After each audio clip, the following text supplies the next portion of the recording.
finally to your last week of your senior year, your last week of your Jesuit career. And I know that this is, again, not at all the way that any of us saw this playing out.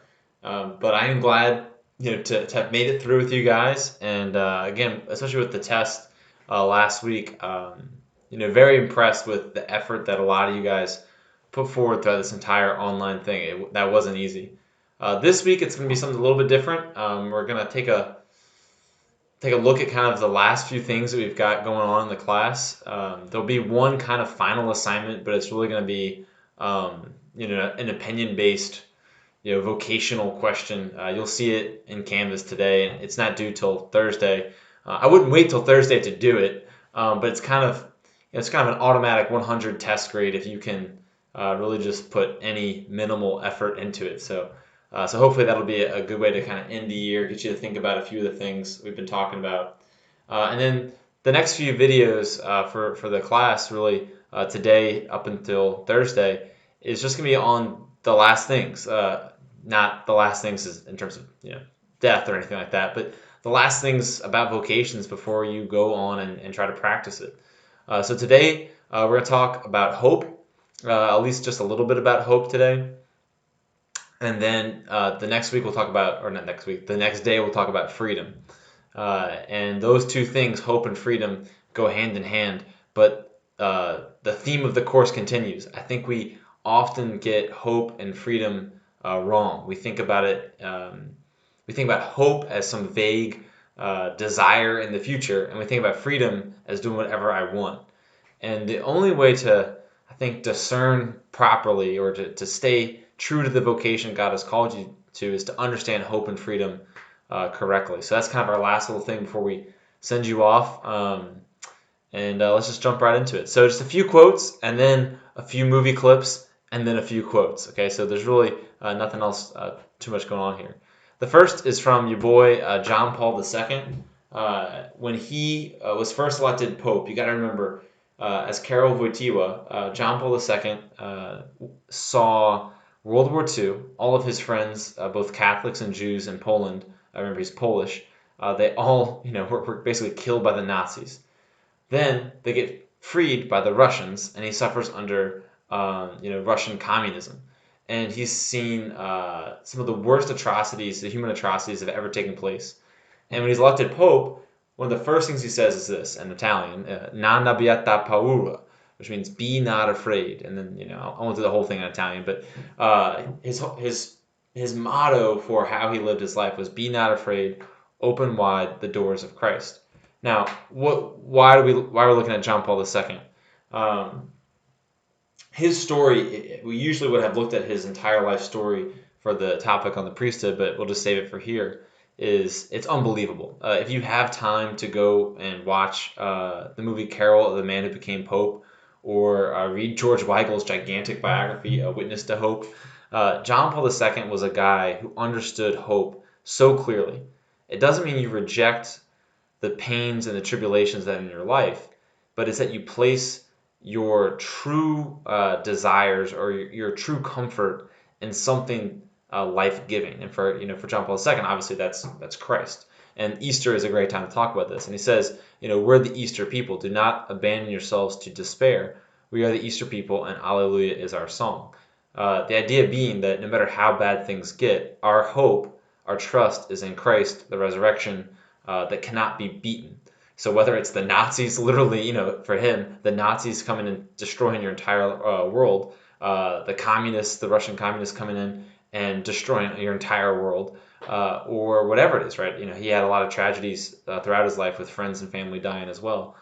This is a guy that came throughout all those tragedies and said, no, place your hope in something life-giving, and you'll never lose sight of what it is you're called to do.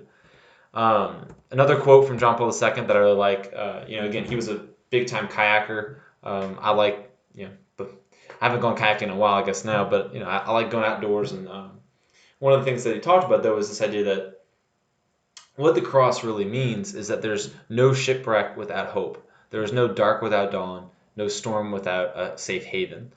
And the idea being that no matter how bad things might get in your life, no matter how dark it might seem in your life, there is redemption even through that suffering. And that's what the cross really represents, right? Is that it's through this suffering, through this pain, that redemption and peace and joy and that safety, that safe harbor will be found. Doesn't mean you ignore the storm. It doesn't mean that you can just get rid of the pain. But it means that you have this guiding force that says, on the other side of the storm, right, there's going to be a safe haven. And that's a pretty cool way to think about your life moving forward. Right now with the coronavirus stuff, but think about the fear of going off to college. I know there's a lot of excitement, but this new thing that's going to happen. Maybe things don't go well in college, and you think it's over, right? Don't abandon yourself to despair. Realize on the other side of this there is something good. And this is a picture of John Paul II kayaking. I think we've already looked at this picture before. Okay, so you might want to think though, what are some of the things that you are afraid of? I mean, you have like your simple fears, right? Like, if you've seen the Harry Potter movies, you know, like objects that you're afraid of, right? Or you have the deeper fears. If you've seen The Office, Dwight asked Ryan at one point, "What are Michael Scott's greatest fears?" And he says, like, Michael Scott's not afraid of anything. Also, I would have accepted snakes. But Ryan responds with loneliness, right? And so there's all these fears that stop us from getting to the other side of that storm, to that safe haven. There's all these kind of fears that stop us from pursuing our vocation most fully. One of the ones that I think is always hit me the hardest was failure. Like, what if I tried my best and still failed, right? What if I gave it everything I had in a race and I didn't win? What then, right? I know that if I held back a little bit, I could always say, well, I could try harder next time. And I think we do that a lot of times in our faith life with God. We don't give it everything we've got, because then if we can have this built-in excuse that says, well, I could always do more later. I could always pursue my vocation later. And we let this fear control our lives. And so I want to encourage you in this unit is to not give in to that fear. So the first movie clip that we're going to look at is from my favorite book, my favorite movies, Lord of the Rings. And we've kind of been saving Lord of the Rings to the end here. So today's assignment is really just going to be watch Lord of the Rings. We're going to watch a clip from the third movie, the third book, The Return of the King, and that's this character Aragorn right here. So in the story, and you're going to see how nerdy I really am, right? Aragorn is meant to be the rightful king of all humankind. And if you're not familiar with Lord of the Rings, basically you've got the humans, the elves, the dwarves, and then these kind of evil people that live in Mordor, and they're created either the Uruk-hai, who are actually from Rohan, but that's not important, or the orcs, right, created by Sauron, who's like evil incarnate, right? And they're all chasing after this one ring of power. And Sauron originally created this ring back in the day, and it corrupts anyone who wears it, but it also gives them a lot of other powers as well, long life for Frodo and these guys. It turns them invisible. And Sauron's plan is to wipe out everyone besides himself, right? And basically, you could think of him as analogous to the devil, right? He's a consuming force, right, not a life-giving force. Aragorn is meant to be the rightful king, the only guy that could unite all of humankind, because they're all separate. They've fractured since the reign of men has ended because they were corrupted by this ring of power. But Aragorn has not claimed his throne because he is what they call a ranger. And so he's been up in the north.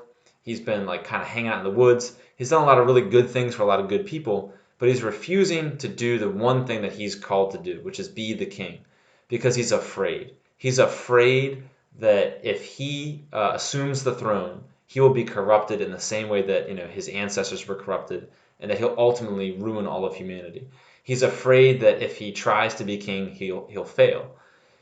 And you can probably guess from the title of the movie, The Return of the King, it's in this film that he finally embraces his vocation, and he puts aside this previous life, right, where he was kind of running around doing whatever, to become the man he's born to be. And so before the big battle, the climactic battle, it's one of the great battle speeches in all of cinema. Aragorn gives this speech. I won't read it to you. I'll let him give it to you in the clip. But I want you to consider when you watch this clip that he's talking to you, right? On the precipice of whatever battle is that you're going into to be the man that God has called you to be. He's giving you this advice, right? And I know that we're not in a physical battle right now. But in that spiritual battle, right, to be a good and virtuous man, this is a good speech to kind of keep in the back of your mind. That by everything that you hold dear, right, stand and fight. And I think that we've shied away from fighting language because, whatever it is, the toxic masculinity, what have you. We need to get back to it a little bit. Men were made to fight, but to fight for good things, not to fight, inner fighting like within a team or something like that, but fight for good things. And this is one of those things. So what you're gonna do now is watch this clip, and then we'll come back for our second clip in the second video. All right, so watch this clip, and we'll come back in the next video.